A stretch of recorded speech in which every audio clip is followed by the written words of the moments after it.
नमस्कार दोस्तों, आज हम बात करेंगे नीट और जेईई के पेपर पे। ये मुद्दा ऐसा मुद्दा बन चुका है जो सरकार को छोड़कर विपक्ष के हर एक व्यक्ति को समझ में आ रहा है कि 1 और 6 सितंबर के बीच में जो ये पेपर होंगे, ये वाकई बहुत ज़्यादा खतरनाक पेपर होंगे। उदाहरण के लिए आपको एक बात बताता हूँ। बनारस में एक युवक पहुँचा। युवक ने बीबीओ के पेपर दिए थे और उसके बाद उसने बोला क्या मैं जेईई और नीट के पेपर में भाग ले सकता हूँ। तो प्रशासन ने पूछा क्यों, तो उन्होंने कहा कि मुझे कोरोना वायरस है। बीपीओ के पेपर के बाद उसने अपना कोरोना जांच कराया था जिसमें कोरोना पॉजिटिव आया। आप सोच सकते हैं कि उत्तर प्रदेश में जब इतने सारे लोग एक साथ, जहां व्यवस्थाएं एकदम खराब हो चुकी है, वहां पर अगर बच्चे पेपर देंगे और किसी को खुदा न खास्ता कोरोना है तो कितने घर बर्बाद होंगे इसमें। पर यह सवाल सरकार को छोड़कर विपक्ष के हर एक नेता को समझ में आ रहा है। कल गैर बीजेपी शासित प्रदेश, जहाँ पर बीजेपी की सरकार नहीं है, जहाँ पर अलग अलग पार्टियों की सरकार है, उसमें ममता बनर्जी है, शिवराज सिंह चौहान है, पंजाब के बादल हैं, या फिर महाराष्ट्र के शिवसेना के अध्यक्ष हैं या ठाकरे हैं, या फिर झारखंड में हेमंत सोरेन है, सारे लोग वीडियो कॉन्फ्रेंस में बात कर रहे थे। मुझे कल एक चीज़ बड़ी अच्छी लगी कि एक नेता, एक मुख्यमंत्री, जो राज्य का मुख्यमंत्री होता है, सर्वोच्च पद है उनके पास, वो व्यक्ति अगर लाइव में पूरी जनता उनको देख सकती है, उसमें अगर ये बात करें तो हमें समझ में आता है कि हमारे नेता वाकई कितने हमारे लिए भरोसेमंद हैं आज की डेट में। कल सारे विपक्षी दल के पार्टी के नेताओं ने बात की और 2-3 मत रखे। जैसे कि ममता बनर्जी ने कहा कि जो दिल्ली में है, मतलब सोनिया गांधी जी दिल्ली में है, वो जाकर प्रधानमंत्री जी से बात करें, प्रधानमंत्री मोदी जी से बात करें। तो बादल जी ने कहा कि वो बहुत टाइम लग जाएगा, हम सीधा सुप्रीम कोर्ट जा सकते हैं। तमाम ऐसी चीज़ें हो रही हैं। ये हो क्यों रही हैं? छात्रों के लिए हो रही हैं कि जो हमारा युवा पीढ़ी जो आने वाले समय में हमारे देश का प्रतिनिधित्व करेगा, हमारे देश का भविष्य होगा, वो हमारे देश के लोगों को खतरे में नहीं डालना चाहते। और सरकार क्या कर रही है? सरकार अभी भी इस पर ध्यान नहीं दे रही है। खैर, शिक्षा मंत्री से ये उम्मीद रखी जा सकती है क्योंकि उनको पूरे देश के शिक्षा के विद्यार्थियों का नेतृत्व करना है। उनको एक कामयाब व्यक्ति बनाने के लिए अलग अलग कार्यों में संशोधन करके उस कार्य को मजबूत करना है। हमारे शिक्षा मंत्री क्या कर रहे हैं? हमारे बीजेपी के प्रवक्ता क्या कर रहे हैं? हमारे प्रधानमंत्री क्या कर रहे हैं? मुझे सबसे बड़ी चिंता होती है कि जो प्रधानमंत्री 2014 में 2019 में युवा शक्ति को मजबूत करने के लिए स्किल इंडिया हो, डिजिटल इंडिया हो, तमाम ऐसी चीज़ें लेके आए जहाँ से युवा मजबूत होकर आगे बढ़े, वो प्रधानमंत्री क्या कर रहे हैं? क्या उनको ये नहीं पता 1970 के बाद तमाम ऐसी सरकारें आई, इंदिरा गांधी की सरकार थी जिसमें एक युवा शक्ति जब मजबूत होती है तो सरकार पलट देती है। आज उन युवाओं को धिक्कार रहे हो, आज युवाओं को नहीं समझ पा रहे हैं। कैसी विडंबना है। तमाम दिन, रोज आए दिन ऐसा पहली बार हो रहा है। ट्विटर के इतिहास की बात करूंगा, जब लगातार 7, 8, 10 दिन से जेईई और नीट के पेपर को पोस्टपोन करने की बात चल रही है, ट्रेंड नंबर 1 पे चल रहा है और सरकार को ये चीज़ें दिखाई नहीं दे रही। क्या उनके आईटी सेल विभाग में जो लोग दिन भर झूठी खबरें, अफवाहें फैलाते हैं, नफरत फैलाते हैं, क्या उनको ये चीज़ें समझ में नहीं आ रही हैं? क्या कि वाकई बच्चे परेशान हैं? क्या वो चाहते हैं कि बच्चे रोड पर उतर जाएं? क्या चाहते हैं बच्चों की लाश उनके घर जाए? ये कैसे विडंबना है? ये बात समझनी होगी।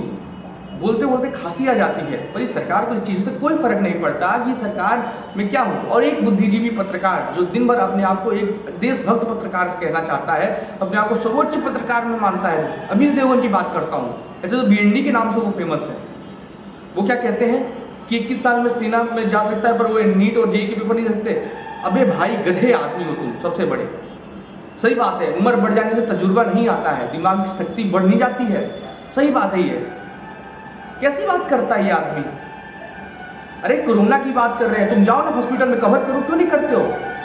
तुम्हें भी डर है। एसी के रूम में, स्टूडियो में बैठकर दिन भर हिंदू मुसलमान करना तुम्हें पसंद आता है, पर अगर वहीं पर जेईई के बच्चे, नीट के बच्चे पेपर देने के लिए परेशान हैं, उनके अभिभावक परेशान हैं, तो ये लोग मान नहीं रहे। अब सीधी सी बात है, तमाम जेईई के छात्र, नीट के छात्र जो पेपर देने जा रहे हैं, उनके अभिभावकों से ये अपील है कि सारे लोग एक साथ हो जाए, एकजुट हो जाए और अपने बच्चों को पेपर देने ना भेजें। ये सरकार बैकफुट पे आ जाएगी, लिखित में देता हूँ, क्योंकि अभी बिहार चुनाव है, असम चुनाव है इनके सामने। अरे भीख मांगने लगेंगे। आप दादू और 500 रुपये में वोट मत दीजिए। सोचिए कि आज आपके बच्चों के साथ अगर ऐसा ये खिलवाड़ कर रहे हैं, आने वाले समय में अगर ये सरकार में जीतते हैं तो इनको कितना घमंड हो जाएगा। आज तो आपके बच्चों की बारी है, कल आपके ऊपर ही कहर बोएंगे और फिर क्या होगा। देश ऐसे ही नहीं बना, देश तमाम ऐसे व्यक्तियों से बना है जो हिंदू मुसलमान छोड़कर एकजुट होकर देश को आज़ाद किए, संविधान बनाया, संविधान को मजबूत किया। तभी तो पूरे विश्व का सबसे बड़ा लोकतंत्र है हमारा देश।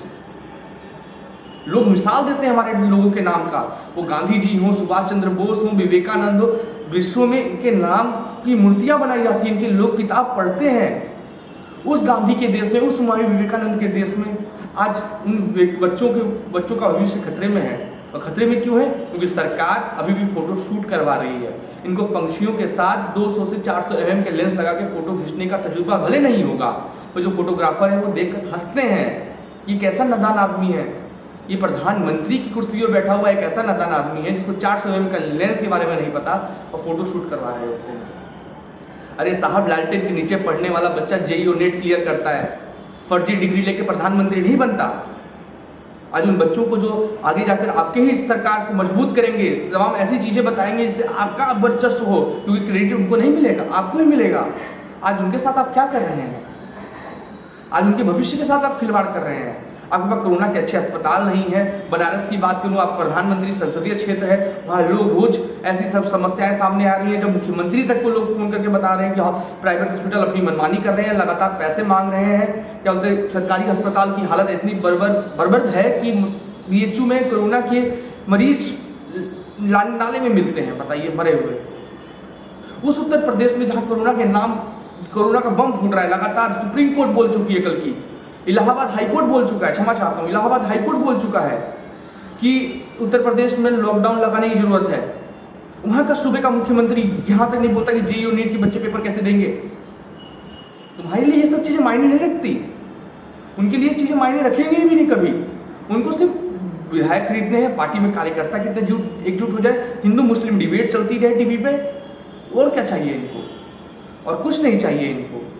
इनको सिर्फ एक धारणा है कि हिंदू मुस्लिम के बीच में नफरत फैलाई जाए, लोगों के मन में एक मतभेद पैदा कर दिया जाए, जिससे क्या हो कि आगे जाने वाले पीढ़ी है वो रोजगार की बात ना करे, गरीबी की बात ना करे, मुद्दे की बात ना करे, शिक्षा की बात ना करे, सिर्फ हिंदू मुस्लिम में अटक कर रह जाए। ये चाहते हैं ये लोग। इनका कोई किसी से लेना देना नहीं है कि सरकार क्या कर रही है, इनको कभी किसी से मतलब नहीं होगा। इनको सिर्फ मतलब होगा तो एक ही चीज से होगा, वो वोट बैंक की राजनीति से। और मैं आपको बताऊंगा धीरे धीरे ये वोट बैंक की राजनीति आज कितनी धूमिल हो रही है। मध्य प्रदेश के हाईकोर्ट ने बोल दिया कि आप ऐसी जनसभाएं कैसे करते हैं। एसपी को बोल दिया 15 दिन के अंदर आप मुझे जवाब दें, डीएम को बोल दिया गया है।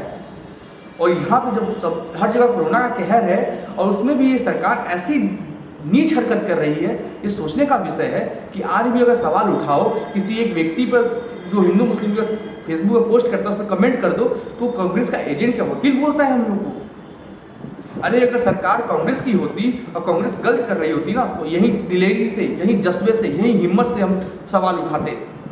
आज हम बिक नहीं जाते कि एक पत्रकार ऐसा बोल रहा हो।